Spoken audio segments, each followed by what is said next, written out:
नमस्ते दोस्तों, आज हम एक ऐसी असाधारण यात्रा पर निकलने वाले हैं जो वीरता, भक्ति और अटूट निष्ठा की पराकाष्ठा है। आज हम बात करेंगे उस महान योद्धा की जिनके नाम से ही भय कांप उठता है और जिनके स्मरण मात्र से हर संकट दूर हो जाता है। जी हाँ, आज मैं आपको सुनाने जा रहा हूं पवन पुत्र हनुमान जी की अमर गाथा, उनके जन्म से लेकर उनके अद्भुत कारनामों तक और कैसे वे बन गए चिरंजीवी हनुमान। कहानी शुरू होती है अंजना पर्वत पर, जहां माता अंजना और पिता केसरी रहते थे। वर्षों की तपस्या और भगवान शिव के आशीर्वाद से एक दिव्य बालक का जन्म हुआ। नाम था अंजनेय, जिसे आज हम हनुमान के नाम से जानते हैं। बचपन से ही उनमें असाधारण शक्तियां थीं। क्या आप जानते हैं, नन्हे हनुमान ने बचपन में सूर्य को मीठा फल समझकर निगलने की कोशिश की थी। सोचिए, उनका तेज कितना प्रचंड रहा होगा। इसी घटना के बाद उन्हें इंद्रदेव से वज्र का प्रहार सहना पड़ा, जिससे उनकी हनु यानी ठोड़ी टेढ़ी हो गई और तभी से वह हनुमान कहलाए। यहीं पर उन्हें ब्रह्मा जी और अन्य देवताओं से अनगिनत वरदान मिले जो उन्हें अजेय बनाते थे। जैसे जैसे हनुमान बड़े होते गए, उनकी शिक्षा का समय आया। उन्होंने सूर्यदेव को अपना गुरु बनाया और उनसे समस्त वेदों और शास्त्रों का ज्ञान प्राप्त किया। सूर्यदेव रथ पर चलते हुए उन्हें शिक्षा देते थे और हनुमान जी उनके सामने उल्टे चलते हुए ज्ञान अर्जित करते थे। यह उनकी अद्भुत एकाग्रता और सीखने की तीव्र इच्छा को दर्शाता है।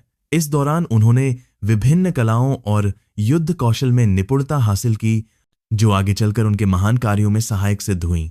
कहानी में एक महत्वपूर्ण मोड़ आता है जब हनुमान जी की भेंट किष्किंधा में भगवान श्री राम से होती है। राम और लक्ष्मण अपनी पत्नी सीता की खोज में थे।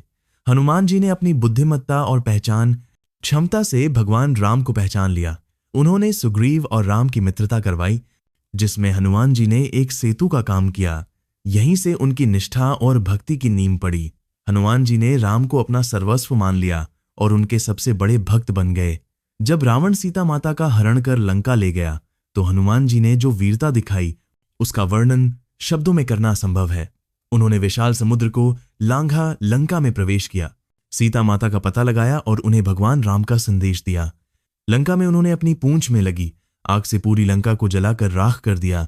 यह उनका क्रोध और रावण को चेतावनी देने का तरीका था। लक्ष्मण जी के मूर्छित होने पर वे द्रोणागिरी पर्वत से संजीवनी बूटी लाने के लिए अकेले उड़ चले, और जब वे बूटी पहचान नहीं पाए तो पूरा पर्वत ही उठा लाए। यह उनके पराक्रम और अपने प्रभु के प्रति असीम प्रेम का प्रमाण था।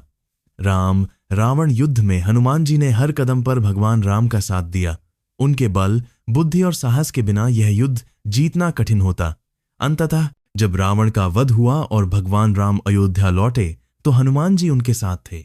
भगवान राम के राज्याभिषेक के समय हनुमान जी ने किसी भी पुरस्कार की इच्छा नहीं की, बस भगवान के चरणों में ही अपना स्थान चाहा। यही उनकी सच्ची भक्ति का सबसे बड़ा उदाहरण है। भगवान राम ने हनुमान जी को चिरंजीवी होने का वरदान दिया, यानी हनुमान जी आज भी इस पृथ्वी पर विद्यमान हैं, अपने भक्तों की रक्षा करते हैं और धर्म की स्थापना में सहायक होते हैं। वे केवल एक योद्धा नहीं, बल्कि त्याग, सेवा, निस्वार्थ प्रेम और अटूट विश्वास के प्रतीक हैं। उनकी कहानी हमें सिखाती है कि सच्ची भक्ति और समर्पण से कोई भी असंभव कार्य संभव हो सकता है। दोस्तों, हनुमान जी का जीवन हमें प्रेरणा देता है कि कैसे हम अपने अंदर की शक्तियों को पहचानें, निस्वार्थ भाव से दूसरों की मदद करें और अपने लक्ष्य के प्रति अटल रहें। अगर आपको यह कहानी पसंद आई हो और आप भी हनुमान जी के भक्त हैं, तो इस वीडियो को लाइक करना न भूलें और ऐसे ही प्रेरणादायक कहानियों के लिए हमारे चैनल को सब्सक्राइब करें। जय श्री राम, जय हनुमान।